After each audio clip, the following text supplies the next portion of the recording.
एक किसान अपने गांव की परेशानियों से बहुत दुखी था।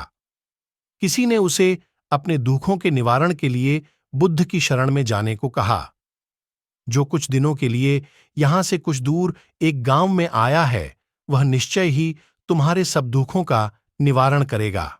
यह सुनकर किसान बड़ी इच्छा से बुद्ध की शरण में गया। यह सोचकर कि बुद्ध उसे उसकी समस्याओं, मानसिक पीड़ा, तनाव और दुखों से मुक्ति दिलाएंगे, वह बुद्ध के पास पहुंचा।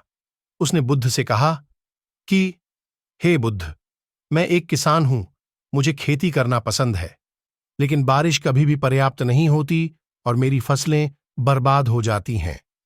पिछले साल मेरे पास खाने के लिए कुछ नहीं था और इस साल भी अत्यधिक बारिश के कारण फसल को बहुत नुकसान हुआ।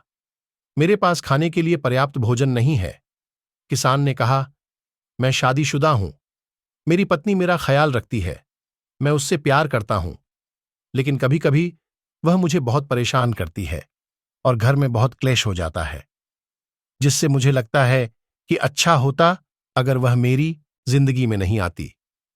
मेरे भी 2 बच्चे हैं। कभी कभी मेरे बच्चे भी मेरा अनादर और अवज्ञा करते हैं, मेरे निर्देशों का पालन नहीं करते। किसान लगातार बुद्ध को अपने दुखमय जीवन के बारे में ऐसी तमाम बातें बता रहा है। बुद्ध उस दुखी किसान की समस्या को ध्यान से सुनते रहे। अपनी जिंदगी की सारी परेशानियां बताने के बाद जब उन्हें राहत महसूस हुई तो वह चुप हो गए। अब उसके पास बताने के लिए कोई और समस्या नहीं बची थी। अब वह चुपचाप बैठकर बुद्ध की ओर देख रहा था और अपनी समस्या का समाधान पाने के लिए बुद्ध के उत्तर की प्रतीक्षा कर रहा था। लेकिन बुद्ध चुप थे। किसान ने फिर कहा, हे बुद्ध, मैं आपकी शरण में आया हूं, कृपया मेरे जीवन की इन समस्याओं का समाधान करें। बुद्ध ने कहा, मैं तुम्हारी कोई मदद नहीं कर सकता। किसान आश्चर्यचकित होकर बोला, अरे, यह आप क्या कह रहे हैं? सब कहते हैं कि आप सबके दुख दूर कर देते हैं, तो क्या तुम मेरी समस्याएं हल नहीं करोगे? इसलिए कि मैं एक गरीब किसान हूं। बुद्ध ने कहा, मुश्किलें हर किसी के जीवन में आती हैं। जीवन में दुख और परेशानियां आना स्वाभाविक है। व्यक्ति के जीवन में अक्सर उसके कर्मों के अनुसार परिस्थितियां बदलती रहती हैं, जिससे सुख, दुख, निराशा और क्रोध आता है। नए रिश्तों का बनना, पुराने रिश्तों का बिगड़ना, रिश्तों में मिठास और कड़वाहट, ये सब सामान्य है।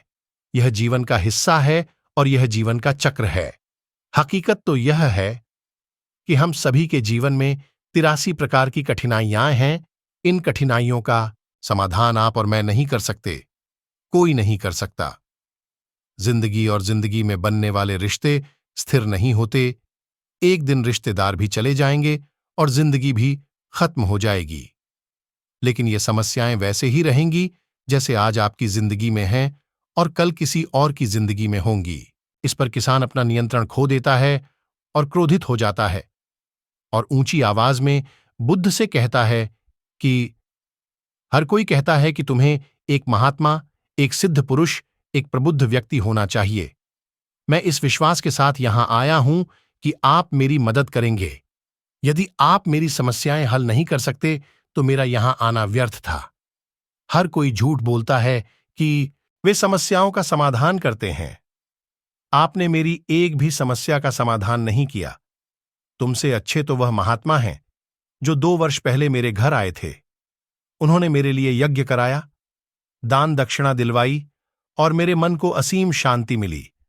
कुछ सुख भी बढ़े और कुछ दुख भी कम हुए। लेकिन तुमने मेरी कोई भी समस्या हल नहीं की। तुमने मुझे सीधे तौर पर मना कर दिया।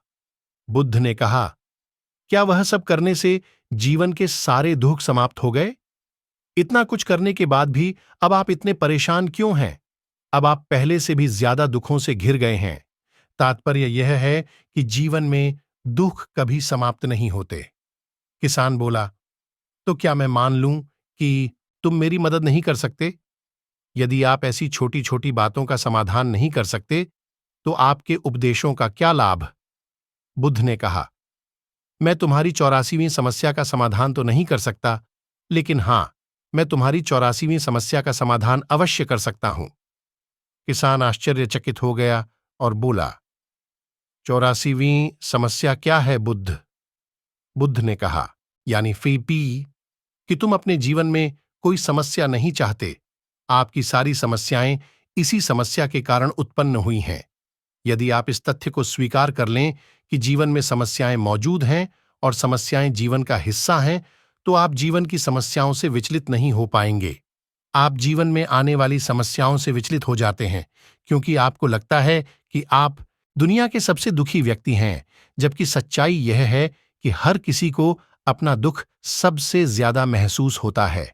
लेकिन जिस दिन आप यह समझने लगेंगे कि मेरा कष्ट अन्य लोगों की तुलना में बहुत कम है, उस दिन से कोई भी दुख आप पर प्रभाव नहीं डाल पाएगा। जब तक आप नहीं चाहेंगे कि आपके जीवन में कोई परेशानी ना आए और आप हर दुख दर्द से बचे रहें, तो यह संभव नहीं है। ऐसे में छोटा सा दर्द भी आपको बेचैन कर देगा और आपकी मानसिक शांति भंग कर देगा।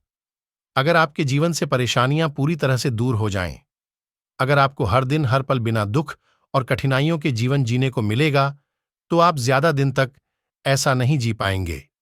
एक समय आएगा जब आप हर दिन एक ही तरह की जिंदगी जीने से पूरी तरह से तंग आ जाएंगे और ऊब जाएंगे, क्योंकि जीवन में किसी भी चीज की अधिकता जीवन के लिए भयानक समस्याएं पैदा करती है। आरामदायक जीवन जीने से आप मन और शरीर दोनों से विकलांग हो जाएंगे। तो ऐसे जीवन का क्या फायदा जो बाद में आपको नर्क जैसा जीवन जीने पर मजबूर कर दे। जिस तरह खाना खाने का असली आनंद तभी मिलता है जब बहुत भूख लगी हो, और पानी पीने का असली मजा तभी आता है जब बहुत प्यास लगती है, उसी तरह जीवन के तमाम दुखों और परेशानियों को झेलने के बाद ही खुशी का आनंद मिलता है। इसीलिए जीवन में सुख और दुख अलग अलग रूप में आते रहते हैं। हम चाहकर भी जीवन से सुख दुख को खत्म नहीं कर सकते, लेकिन उनसे इतना ऊपर जरूर उठ सकते हैं कि कोई भी बड़ी समस्या मन को विचलित न कर सके। इसके लिए अपने मन को शक्तिशाली बनाएं, धैर्य रखें, प्रतिदिन आध्यात्म का ध्यान करें, ज्ञान बढ़ाओ। यह आपके जीवन की सभी समस्याओं का समाधान है। इसे जीवन की चतुर्मुखी समस्या का समाधान कहा जाता है।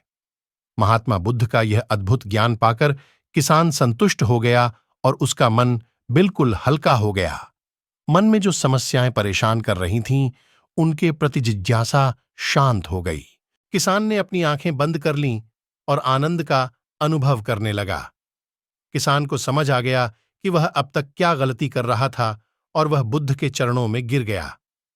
तो दोस्तों, मुझे उम्मीद है कि महात्मा बुद्ध की इस कहानी बुद्ध प्रेरणादायक के माध्यम से आपके जीवन की कई समस्याएं समाप्त हो गई होंगी या कुछ समस्याओं का समाधान मिल गया होगा।